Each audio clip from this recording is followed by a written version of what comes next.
Mais um teste. E mais uma vez o mundo entra em alerta. Até onde vai a ousadia do ditador Kim Jong-un? Qual é o real poder de fogo da Coreia do Norte? A gente trouxe aqui ao Fantástico a professora Sabrina Medeiros. Ela é especialista em relações internacionais com foco em defesa. Professora, para começar, a fazer uma pergunta bem objetiva. Se o ditador da Coreia do Norte, Kim Jong-un, quisesse atacar os seus vizinhos mais próximos, ele conseguiria? Talvez sim. E é por isso que no entorno estratégico da Coreia do Norte, as potências principais têm se preparado para isso. Os novos testes demonstram que esse alcance é cada vez maior. O mais recente foi esta semana. Kim Jong-un disparou um míssil que saiu das proximidades da capital, Pyongyang, sobrevoou a ilha de Hokkaido, no norte do Japão, e caiu, 20 minutos depois, do outro lado, no Pacífico. O risco é justamente porque esse teste demonstra que é possível fazer uma trajetória em direção norte de até 40 minutos. 40 minutos é mais ou menos o tempo que levaria para um míssil intercontinental de longo alcance decolar da Coreia do Norte e atingir Los Angeles, nos Estados Unidos. Tudo depende do alcance do míssil e do ângulo do lançamento. Se o lançamento é mais próximo da vertical, o míssil sobe muito e não cai tão longe de onde foi lançado.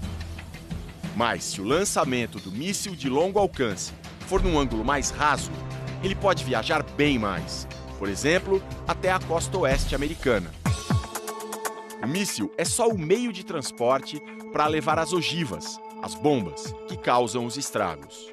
O míssil é feito em 3 partições que vão se desintegrando ao longo da trajetória. A última delas, que carrega a ogiva, é finalmente aquela que faz a reentrada na atmosfera e que atinja o alvo determinado. Quer dizer, quando estiver chegando no alvo, não é que está caindo esse foguetão inteiro, está caindo só a pontinha. Exatamente. Né? A dúvida é, eles já têm uma bomba pequena o suficiente para caber num míssil, para transformar esse míssil numa arma nuclear? A recente fotografia que o Kim Jong-un divulgou na imprensa internacional demonstrava que talvez sim. No começo deste mês, a Coreia do Norte anunciou também que fez um teste subterrâneo com uma bomba de hidrogênio, a bomba H, a mais poderosa das armas nucleares.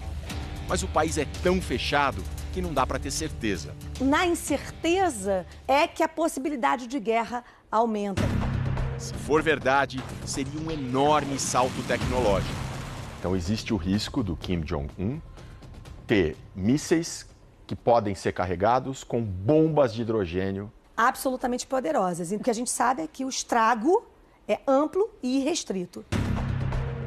Essa bomba H que a Coreia do Norte pode ter testado é pelo menos 10 vezes mais potente do que a bomba de Hiroshima.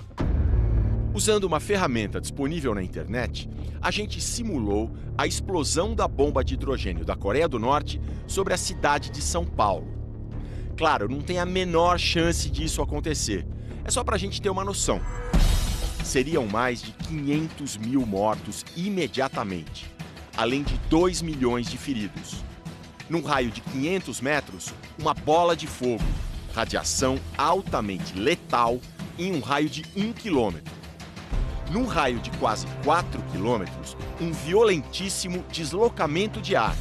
Isso derruba prédio, mata pessoas. E altíssimas temperaturas provocadas pela radiação num raio de 5 quilômetros. Não riscaria a cidade do mapa, mas provocaria danos terríveis.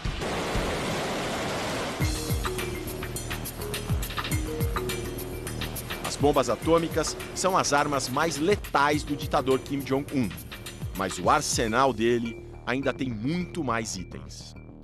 Uma característica da Coreia do Norte é que é um país altamente militarizado. A gente está vendo armas químicas e armas biológicas. A Coreia do Norte pode atacar outros países com esse tipo de arma? Pode sim. É possível que eles também causem danos expressivos. Diante de todo esse poderio militar da Coreia do Norte, o que o mundo pode fazer? De Nova York, o repórter Jorge Pontual discute quais são as alternativas para lidar com a Coreia do Norte. Aqui na ONU, a comunidade internacional permanece unida para pressionar o regime comunista e obrigá-lo a recuar. Mas e se isso não der certo, o que pode acontecer? Fantástico ouviu Scott Snyder, do Conselho de Relações Exteriores em Washington, e Gordon Chang, autor do livro O Desafio Nuclear da Coreia do Norte, sobre o risco de uma guerra atômica. A Coreia do Norte é um estado guerrilheiro que está fora do sistema internacional desde que surgiu, lembrou Snyder.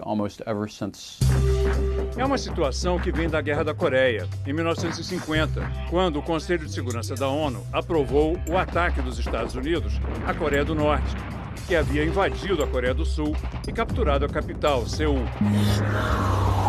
A guerra foi suspensa por uma trégua 3 anos depois.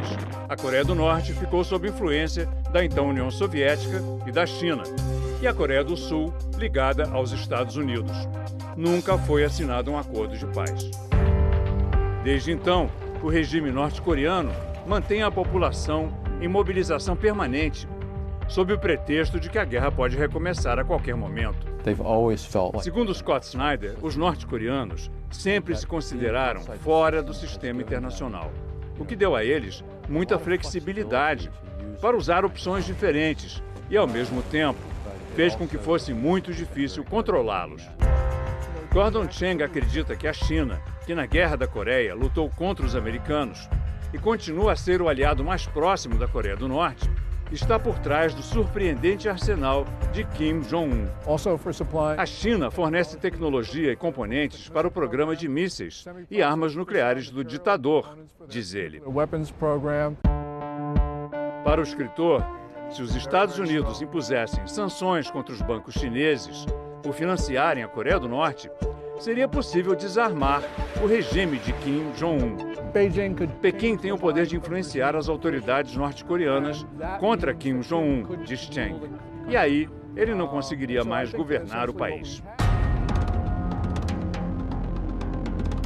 Mas o pesquisador teme que o ditador faça um erro de cálculo, uma provocação militar, acreditando que o presidente Donald Trump não responderia porque temeria um ataque nuclear aos Estados Unidos. Isso levaria a uma nova guerra de dimensões imprevisíveis. Para o autor, a situação hoje é tão perigosa quanto a de 1914, antes do início da Primeira Guerra Mundial, ou nos anos 1930, antes da Segunda Guerra. Pode ser a primeira guerra com armas nucleares dos dois lados, Estados Unidos de um lado, Coreia do Norte e China do outro. Pode acabar muito mal.